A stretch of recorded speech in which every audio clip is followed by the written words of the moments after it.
clouds is full of the siya. Clouds niya, makaingon dyan na mauwan na dyan siya kaya it's very ominously dark sa Go. Okay, very good. So now we know the four types or four different kinds of clouds. Again, we have cirrus, stratus, nimbus, and cumulus clouds. So now, class, teacher will ask, what is our weather for today? Okay, very good. So we have a sunny day. We are in a sunny day. So what activities or what is usually the activities you go to during sunny days? Okay, very good. Go to the park, play basketball, go to the picnic with friends or families, or play basketball. So everything you said are activities that they're doing for sunny day.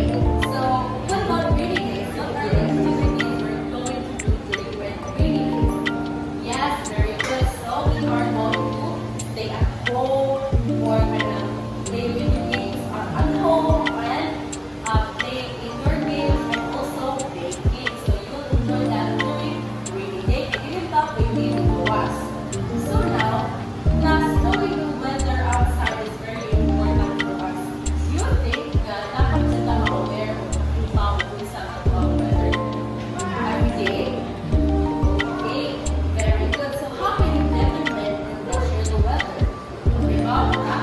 Yes, pero sa una class, ang ilahan ng basihan para sa kanang weather is that first, sa mga farmers, ilahan ng basihan para sa mga weather, ilahan weather is first the birds. If ang birds pwede kaya taas o lupad, is because wala siya ang nice na weather. When if ang birds is low o lupad, wala siya ang meaning na sila class is they will be having a bad weather. O second point ka lang, sa una dun class is wala pa nila instruments, no? So, kailangan mo masihan if ang mauwan, hindi mauwan na lang. So, balik mo sa ulo, di ba? Kung ang galing sa ulo, excited na lang. Naku, kay Mr. Daw na nagpaligod sa ulo. So, wala sa ulo na lang sa ulo na lang. Muna ilangan masihan ka, mauwan, ito umaan na, try nila na ang mood. So, current class, in our present times, isama naman natin siya pag-determine ng weather. Anyone? Yes, Miss Ivan. Okay, very good. So, karon na tayo mga na-email na instruments for our weather. So, for this afternoon, we will be dealing with the uses of different kinds of weather instruments. First, we have the thermometer. Please give everyone. Measures the air closed glass tubes containing liquids such as alcohol or mercury. When air around the tube hits the liquid expands and moves up the tube. So, ang thermometer class, kaya kung siya dili lang na siya para sa ilang tanhang, ang thermometer is also used para measure ang air temperature.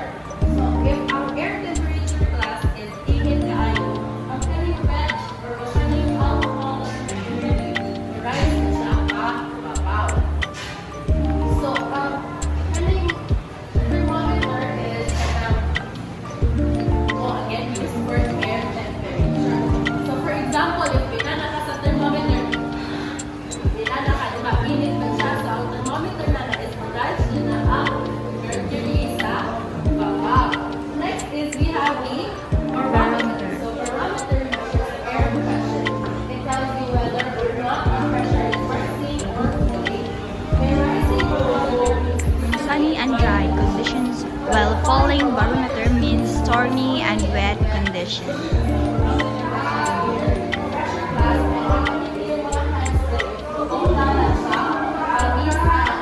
Stormy and wet conditions, and it will mababa na siya or saka sunny and dry conditions. Next, we have the rainfall. So everyone, please read. Okay, very good. Thank you. So rain gauge, it measures the amount of rain falling over a specific time frame.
thermometer. So please read everyone.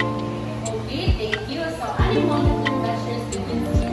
The top is showing turning a dial attached to the instrument. The dial shows the wind speed. So ang kaning anemometer class kay ay happy medyo detailed siya. So ang kaning kung siya ang catch sa wind. So if mas pina siya kusog kaayo, it means ang nakuha wind is kusog din siya kaayo. So ang kaning po siyang anemometer class is very useful when you're going through bagyo-bagyo kay diba of course. Ang ako ang pag-access pag-measure din siya. Kung sa kusog na ako ang wind speed during that time. Next is our last thing we have the wind vane. So wind vane is an instrument that determines the direction from which the wind is going. So asa pa ito ang wind, ano siya mo? Ano siya mo yung sa kulungan sa wind? So next is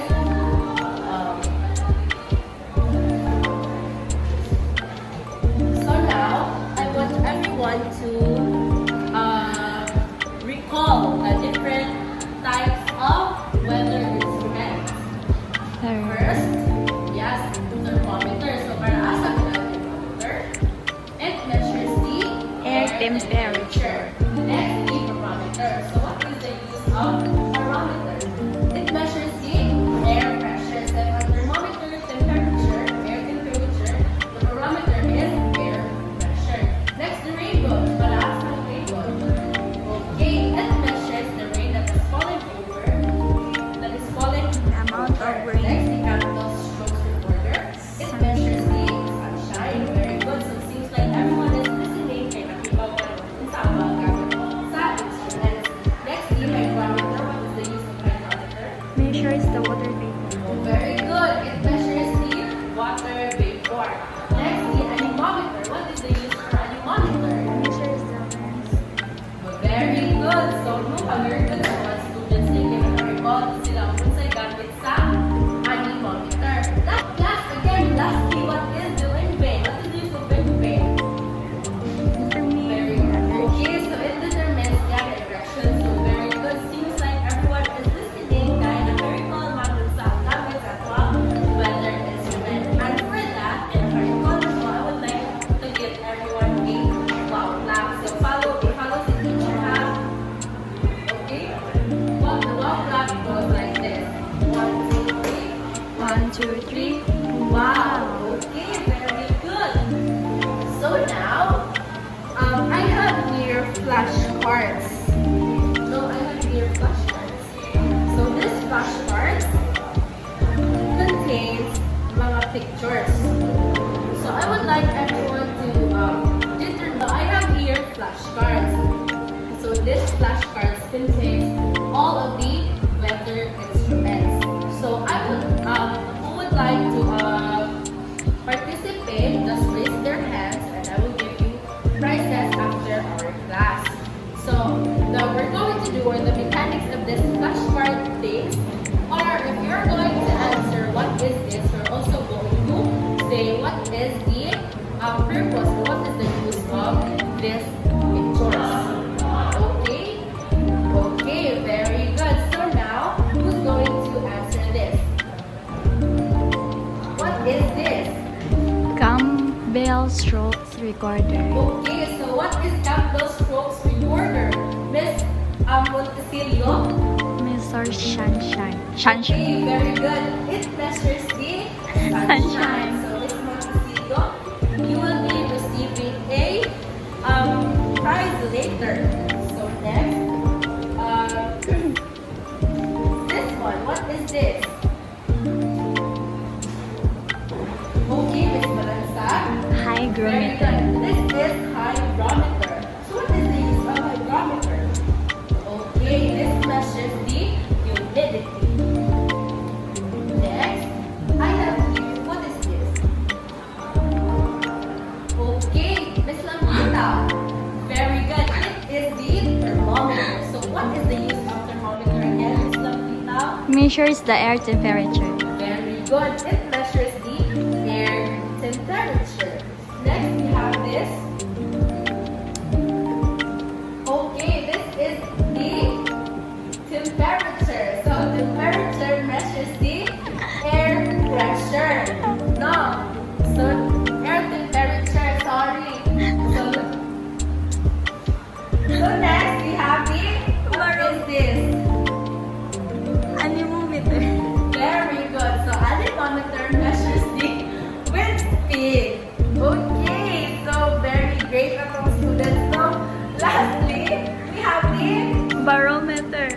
Okay, who would like to answer barometer, everyone? Yes, Miss Apple. Measures Okay, air very pressure. good. It measures the air pressure. So, so much for that. So much for our flashcards. I would like to group everyone into three. Please count 1 to 3, starting at the back. Okay, very good. Thank you so much. So before you go to your group, I would like to give the direction of this group activity. So I have here guidelines. No? So my guideline says groups GROUPS.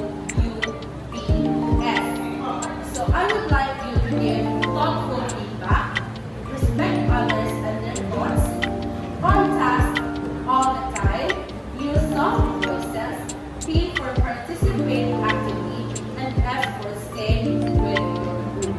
So now you can go to your groups. Okay, this will be group 1, group 2, and group 3 at the back. So the direction in this group activity is that you will have a designated task, for you will be performing each of 3 of these weather instruments. So group 1, your task is to use or to show how the furniture is being used in our daily living through a play. And group 2, you will use wind play. Also, you're going to do role play on how to use or how to use the wind play on our daily living.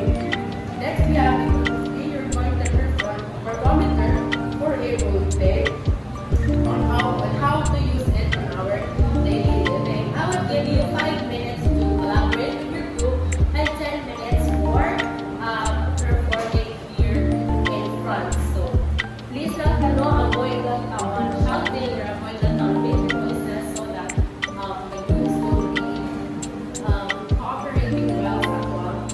Also sad ako students ko na nag-cooperate sa groups is I am watching you.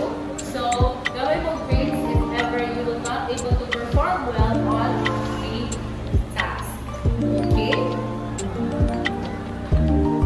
Okay, so much for planning. I would like group 1 to go here in the front so that you will be performing your role play. I'll give you 3 minutes of performing your role play. Okay, thank you, group 1. So, group 2, next, I will give feedback after the performance of the 3 groups, okay? Okay. Okay, group 2, thank you very much. Group 3 last. Okay, thank you. So you are performing the thermometer, barometer, and wind vane. So for the group 1, my feedback for the group 1 is you presented thermometer very well. So your groups is very cooperative. Nandun kita ko na lang dito. And as for the group 2, your performance is also you performed it very well. Pero wala sa energy sa inyong role play. So sometimes nalakay yung performance. But all in all, it is good. So kaya ang gulo, nila na sa performance nila, may nagpipata sa teacher na tayo.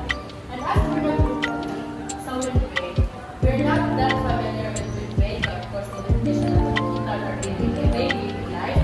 But group 3 performed it very well. Synchronized sila group. And with that, na-perform nila pamaayon lahat group activities. So very good kayo lang ang class. You know, like, they are participating on their participative group kaayos. So now, I would like everyone to go back to your proper seat because we will be having an evaluation or I will conduct an exam. So, or a test. Kamay rin siya ng test. 1 to 5 lang siya. Para, makuha ni teacher if kanang okay ba yung ham naminaw ba dyan mo. So, I have here test questionnaires. Please